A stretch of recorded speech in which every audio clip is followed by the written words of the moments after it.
One semester of law school. One semester of criminal justice. Two experts. I'm Kristen Pitts. I'm Brandi Egan. Let's go to court. On this episode, I'll talk about the trial of Lizzie Borden. And I'll be talking about Alice Crimmins, a beautiful woman who became a tabloid sensation when her young children went missing. Okay. Lizzie Borden. Let's do the cheer we choreographed. Yes. No, Lizzie Borden, she's a heavy hitter. Yeah. Big time trap. Oh, I didn't even think about that. That is dark. Not to sound biased, but I think she's a heavy hitter. No, this one, the idea for this one came from Jamie Lynn on Facebook, who was just like, she was really nice about it. She was like, hey, no pressure, but what be do you guys... interested to see what you guys think about this kind of like high profile case. Few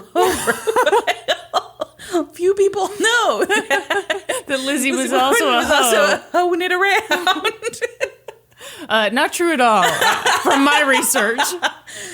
But anyway, how much do you know about this case? I know the rhyme, and that's about it. You want to say the rhyme? Oh, gosh. I'm going to pull up the rhyme, and we'll see how right you are. I can't think of how it starts. Lizzie Borden took an axe, gave her father 40 whacks, and when she saw what she had done, she gave her mother 41. Yeah. Right. Yeah. Hey, good job. I haven't even pulled it up. And of course, some of these sources are like, just so you know, she didn't actually get 41 whacks. It's like, all right, okay. Yeah, it's more about the rhyming than the accuracy. Okay. So let's set the scene. Yes. It's 1892. I remember it like it was yesterday. We're at the Borden family home at 92 2nd Street in Fall River, Massachusetts. If you want to look this place up, it's a bed and breakfast. I was going to say, it's still around. It's a bed and breakfast. Okay, hold on. Wait, I was not prepared. I could tell. You had your hands clasped like address? A church lady. I was trying to be a good listener. 92 2nd Street, Fall River, Massachusetts. I'm seeing it. I'm seeing it. Nice size house. That's not house. the address. Oh, what? 92 2nd Street, Fall River, Massachusetts? No? Another way to do it would be to just look up... that is not the address at all. Oh, you know what? I think I have the original address, but now it's been changed. Okay. I think actually it's 230 2nd Street, Fall River, Massachusetts. Sorry about that. Can you imagine if anyone is actually looking this up? Yes, this business park. That's where. Wow, they had a really strange looking house, huh? Like all concrete. Yeah. Excellent. Seeing it now. Yeah, that looks like a home. That is. Yes. Okay, I'm picturing myself there. I'm sorry. What year is it? 1892. Sure is. Okay. So, the home is owned by Andrew Borden, who is crazy rich. By 1892, he was worth about $300,000. Adjusted for inflation. Excellent.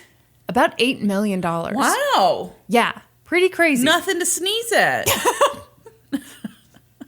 He's got like $8 million. He made his money through a couple different ventures, but mainly it was real estate and manufacturing. Excellent. Was he manufacturing cheese slices? Oh, Borden, right. I was like, why would she? I even have prepared in my head like a few of the things he manufactured because I just pictured you being like, and what exactly did he manufacture? What exactly did he manufacture, Kristen? Furniture was one of the things. Excellent. Now I can't remember any of the other things. So his two adult daughters, Lizzie and Emma, also lived in the family home. And of course, his second wife and their stepmother, Abby Borden, also lived there. How old was she? I think she and Andrew were roughly the same age. Just checking. Making sure everything's on the up and up for you, Kristen. You know how judgmental I get about age gaps. One of the... well, spoiler alert, but I mean, this is only a spoiler alert if you just have nothing. I mean, like, you've never heard a thing about this.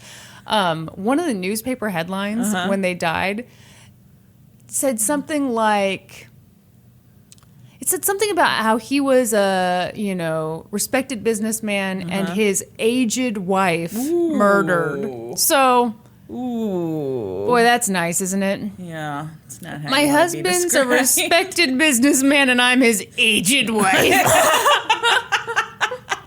But yeah, so no big age gap there. Excellent. Here's the thing, though. Life in the Borden house is a little tense. Andrew is crazy rich, as I've said, but he didn't get that way by spending money. Oh, yeah. He's a real tightwad, huh? Dude was a tightwad. So the family home was very nice. But when you consider how wealthy they were actually, nicer. Oh my, Yeah. could have been way nicer. And by that I mean, like, in the late 1800s at this point, most super rich people had electricity and they had indoor plumbing. Not the Bordens. Which to me, it's like that, oh boy. Man. If I'm peeing outside. I mean, if you're not spending your money on that, Yeah. you're not spending your money on anything, I feel How like, are you right? living? That's how I would feel. Yeah. Whew. So, here's another kind of interesting thing. They didn't even live in the nicest part of Fall River. So they didn't have flushing toilets. And if that didn't make things tense enough, Lizzie and Emma weren't huge fans of their stepmom. Oh, gosh. Their relationship with her was very chilly. They referred to her as Mrs. Borden. Ooh. And by the way, my assumption when I first started looking into this was like, oh, well, this must have been a much later in life marriage. No, she married into the family when the girls were pretty young. That's what I call my step-parents. Mrs. Borden. No, just kidding. I call my step-parents Steve and Lisa because that is their name. Yeah, which I think most people do. Please call Steve Mrs. Borden from now on. The other thing that made this relationship kind of tough was they secretly suspected that Abby had married their dad for his money. But, I mean, I feel like that did not pay off at all. I mean, if you married a rich guy who's not getting you a flushing toilet, you did some bad gold digging. Yes. So things aren't going great, but they're not horrible either. Like, a lot of people said that they actually had a fine relationship. Yeah. So it kind of depended on who you asked. But then things did get pretty bad. Around 11 a.m. on August 4th, 1892. The family maid, Bridget, who also went by Maggie, was napping in the attic. Oh, I'm sorry. Huh? What? Why? I thought the family was making something. I thought you said the family made, like they were getting ready to make something. I had the wrong kind of maid. They were making a human woman. The family made MAID. This is not your fault. This is my fault. Well, no, I could have worded it differently. No. The family made. Yes, got it. A Lego set of... No, Bridget was napping in the attic, and she woke to the sound of city bells, so she knew it was 11. Yeah. And a scream from downstairs. It was Lizzie. Lizzie shouted, "Maggie, come down quick. Father's dead. Somebody came in and killed him." So Maggie runs down the stairs, and she's horrified by what she sees. Mr. Borden has been brutally murdered. His dead body was covered in blood. He was laid out on this Victorian-looking couch, which I'm realizing now is kind of dumb to say. It's just a couch at that time. Although I'm sure it was kind of out of style, because you know he didn't buy a new couch anytime soon. Did he make the couch? The family made the couch. No, you said he manufactured furniture. Oh, you know what? I bet he did. You know what I bet it was? I bet it was like a reject. Nobody bought that model, and he was so... Yeah, it was like a regular, like one arm was slightly off. You kind of slumped over when you sat on that side. Why are we talking shit about this poor dead man? Oh, God, and now I have to go into this paragraph that's just terrible. The attack was so violent that it was hard to even recognize him. No. Andrew's face... You know why? Because Lizzie was a heavy hitter. Thank God everyone in this story is dead. I can't go on. I'm sorry. I take that back. Oh, good. It's a horrible crime, obviously. Well, the yeah, man is dead. Yeah. And not the least bit funny. Andrew's face was in pieces, and one of his eyes had come out. What? That's not my fault that you made it. Not my fault. Well, you're making That's your fault. His eyeball fell out. You're making this like face, like, why did you make me say that thing right before you read that thing? Yeah. Not my fault that you're just tasteless. It's distasteful. Oh, distasteful. Yeah. Instead of just tasteless. Yes. So Andrew had been hacked to death. Maggie and Lizzie are distraught, obviously. Lizzie gets the attention of her neighbor. She's like, my father has been murdered. The neighbor rushes over, and pretty quickly it just becomes total chaos. News of the murder spreads. And people are there talking to Lizzie, and they're like, where's your stepmom? Where's Mrs. Borden? Yeah. And Lizzie says, right. Well, she was called away. I got a note earlier saying that her friend was sick, so she went to go check on the friend. But I'm pretty sure I heard her come back home. Will someone go upstairs and check on her? Okay, that's sketch. Why? Why wouldn't she go up and look for her? Because she just saw her dead dad? Eyeball out. Yeah, I mean, that would be shocking. You're right. Yeah, I mean, imagine... Unless you were the one that did it. It'd still be pretty shocking. So the maid is like, no way, I am not going up there alone after what I just saw. So the neighbor's like, okay, we'll go together. They go upstairs together, and they come upon the dead body of Abby Borden. She's been murdered in the same brutal fashion as her husband. So there's more screaming, more panic. Eventually the police arrive, and they're like, don't worry, we got this. They felt Andrew's body and realized that it was still warm. So they're like, all right, the killer can't be too far away. Yeah. They go upstairs to Abby's body, and it's cold. They're like, this crime is horrifying. We will find the intruder who did this. Police, of course, talked to Lizzie, and they were really gentle with her because of the circumstances. Yeah. But overall, they thought her attitude was super weird. Really? She was really chill. Which could be... Shock? Yeah. Or she could have just murdered her parents. I feel like it's so hard to know with these things. Yeah. What's weird behavior and what's not. Yeah. And I also wonder if the police at this time had... I mean, it'd be weird if you had that much experience with brutal murders in a town of this size. Oh, yeah. Yeah, so... Yeah, that's true. Anyway, so there's that. Did they know right away that they'd been killed with an axe? You know, I think they figured it out pretty quickly. And I also think the wounds were pretty obvious. Yeah. Do we know where the axe is at this point? Not at this point. Okay, excellent. Continue. So the officer asks her who she thinks might have killed her mom and dad. And Lizzie said, Mrs. Borden was not my mother. She was my stepmother.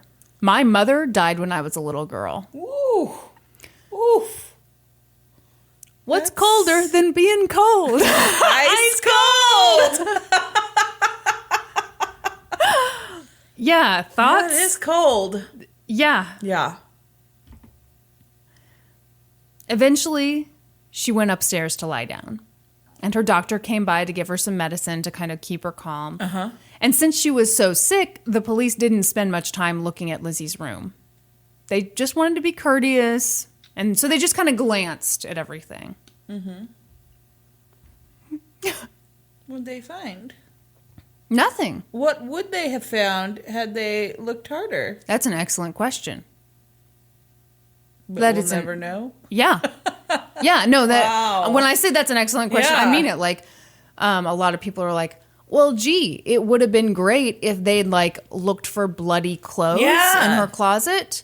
And, they did look in her closet, but again, they didn't look hard. They thought an intruder had come in and here she was so sick and they didn't want to be rude and blah, blah, blah, blah, blah. They were probably distracted by like the posters of her favorite composers on the wall.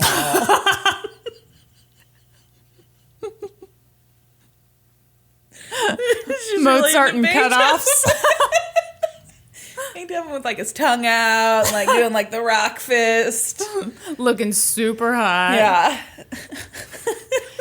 Hey, Lizzie was single, so she had to have some posters That's up. right. So police didn't spend much time in Lizzie's room, but they did spend some time in the basement.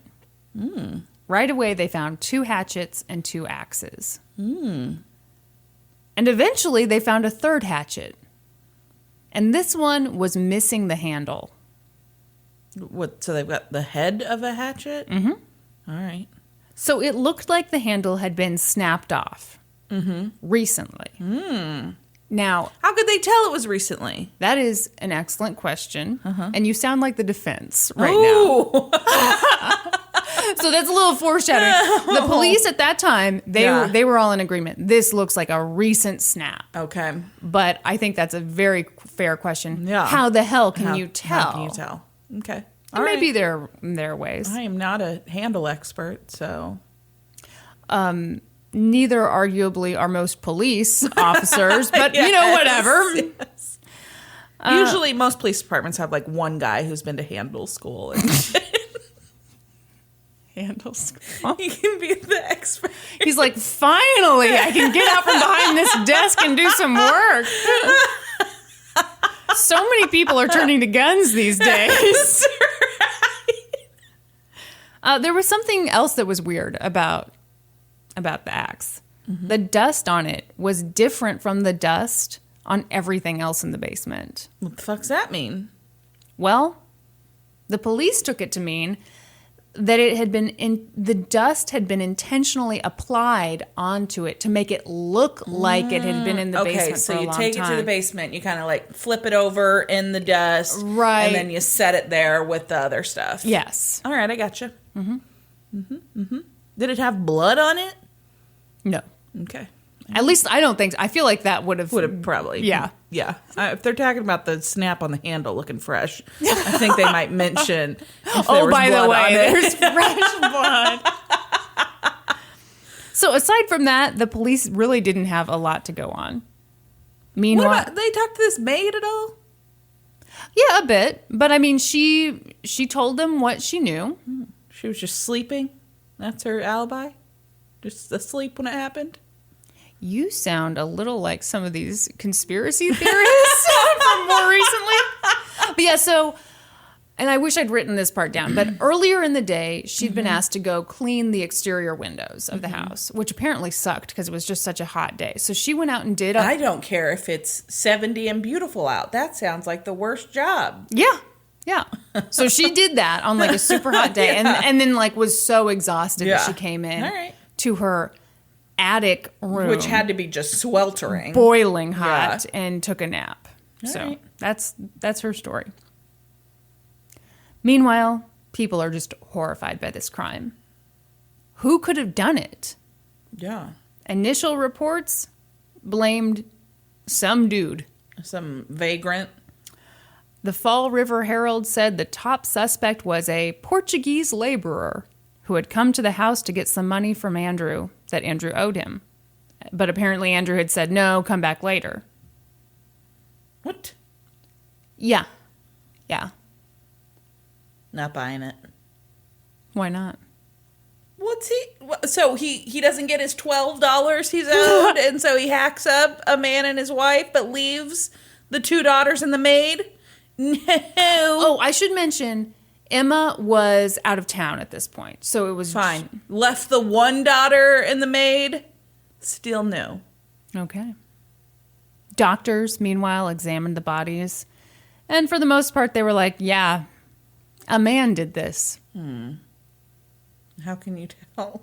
Because it couldn't have happened from some weak woman with her weak little arms. She'd be like, oh. No way could she brutally murder two people. Had to be a dude. Okay. But it really didn't take too long for people to change their tune. Yeah. Suspicion shifted away from this mystery man and on to 33-year-old Lizzie Borden. Ooh, 33? Spinster. Yeah, I was kind of surprised by that, too. What's wrong with her? I don't know. Maybe because she's a cold-blooded murderer. People kind of pick up on that. Yeah, she just kind of always had a vibe. She always had kind of a hatchet vibe. She's very hatchety. So people start coming forward, and they're like, Lizzie never really liked her stepmom. Yeah, she called her Mrs. Borden. I can't believe that. That's terrible. What's worse, hacking your stepmom to death? No, obviously hacking your stepmom to death. I'm sorry, you just seemed so disgusted. Then a guy who worked at the local... As someone who has great step-parents. No, I know. Yeah, I know where that's coming from. It's like you love your step-parents so much, and like that coldness just seems so foreign to you. Yes, exactly. Yeah. A guy who worked at the local pharmacy was like, excuse me, hello, hey, I don't know if this is relevant, but the day before those two were murdered, Lizzie came in here asking for poison. And I refused to sell it to her. Oh, shit. So she had to go with the axe. She had a real axe to grind. And that pharmacist is next on her list. Telling me I can't buy poison. So police circle back to Lizzie. And this time they ask tougher questions. Mm-hmm. And let me tell you, she did not hold up well under pressure. Really? Her alibi kind of sucked. She claimed that around 9 a.m. she was upstairs putting shams on pillows, and later, around the time frame when her dad was murdered, she said she was out in the barn looking for supplies for an upcoming fishing trip. She was like, yeah, I was up there for like 15 minutes. And putting shams on pillows? Yeah, how long does that take? That's the worst alibi I've ever heard. Maybe she didn't know the trick where you put the pillow under your chin. And then shake it? Yeah. Yeah. She was like, yeah, I was up in the barn loft for like 15 minutes looking for those things. So police are like, okay, cool. They go to the barn. It's super dusty. Yeah, no way she was up there. There are no footprints in the dust. Mm-hmm. And nothing appears to have been disturbed. The other thing they thought was like, okay, the day of the murders, it was crazy hot. Crazy hot. Mm-hmm. And obviously it was super hot in the loft of this barn. Yeah. So why would you go up there voluntarily and spend 15 minutes up there for supplies that you need for a fishing trip that's a few days off? You know, this is a task you can put off if you need to. Mm-hmm. There was something else, too. Lizzie had said that the morning of the murders, she received that note saying that her stepmom's friend was sick. And she was pretty sure she gave Abby the note, and Abby went to check on the friend. So police were like, okay, where's that note? Yeah. She ate it. She didn't know. She didn't know? No. Mm-mm. What? What, Brandi? She just didn't know where the note was. How dare you ask follow-up questions? Doesn't make any sense. So police were like, okay, we'll find it. So they searched the house. No. Nope. Couldn't find that note. More and more details roll in. And police start hearing really weird details about how Lizzie reacted to finding her father and stepmother dead. Witnesses told police that immediately after the murders were discovered, Lizzie kind of sent people out of the house to go do errands, like go get the doctor, go get this, blah, blah, blah. Meanwhile, she stayed in the house alone with these two bodies. That's weird, too. So I feel like that's one of those things that for me can kind of go either way. Yeah. One way is like, you know, if you truly believe that an intruder came to the house, murdered these two members of your family, why would you want to be left there alone? Like, couldn't he come back? Of course, if you were the murderer, you wouldn't be worried about that. So it's like, I can stay here all day. Yeah. But at the same time, I can see... You could just be protective of your family members. Absolutely. And especially when people are starting to swarm around and be like, oh, isn't it terrible, merci? Yeah. You know? That's my old-timey impression. Sound like a French guy. My hope is that I just sound like Kenan Thompson in a bathtub.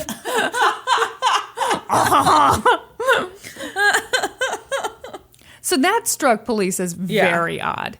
So odd that the district attorney started up this official inquest into what happened. And basically, during that, he essentially interrogated Lizzie for 3 days without an attorney present.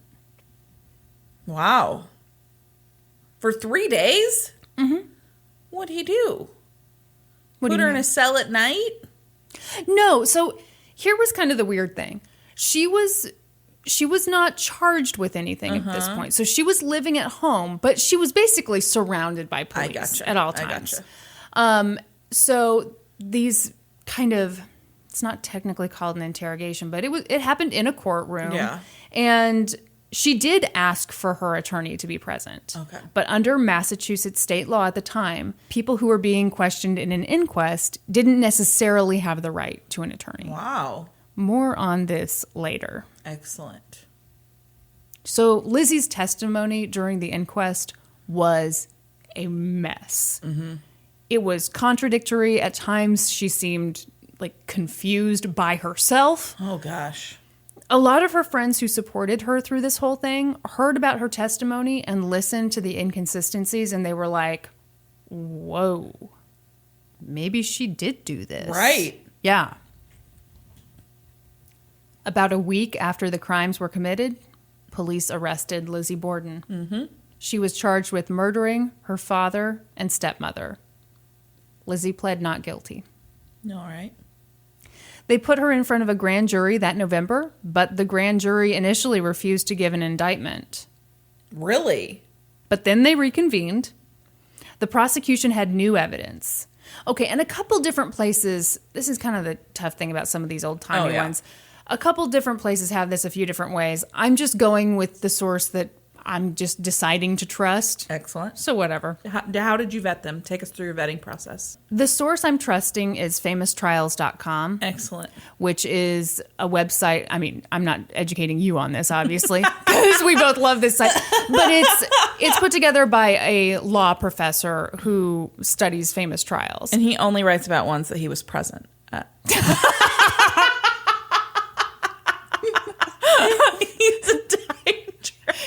He's a vampire. Very impressive, yes. I gotta say. So that's how I decided. Wonderful. Love it. Okay, so a friend of the Bordens named Alice Russell had stayed with Lizzie and Emma for a few days after the murders, just to kind of be supportive. And she said, yeah, when I stayed with them, I saw Lizzie burn a blue dress. And when I asked her why she was burning the dress, Lizzie was like, oh, it's covered in old paint. But that was pretty suspicious because on the morning of the murders, Lizzie had been wearing a blue dress. At that, the grand jury was like... Sorry, that was a weird voice. It was a gasp. It was good. So the grand jury heard that and they were like, yeah. We're for sure indicting you. Yes, indictment handed down. Mm-hmm. Lizzie was like, shit. Yeah. Good thing I'm rich. She hired 3 of the best attorneys she could find. She had her family lawyer, she had another Boston lawyer, and another lawyer who was the former governor of Massachusetts. Wow. Yeah. But here's the thing. The prosecution wasn't too shabby either. One attorney was Hosea Knowlton, who would go on to become the Attorney General for the state of Massachusetts. Wow. The other was William Moody. He would later go on to become the Attorney General for the United States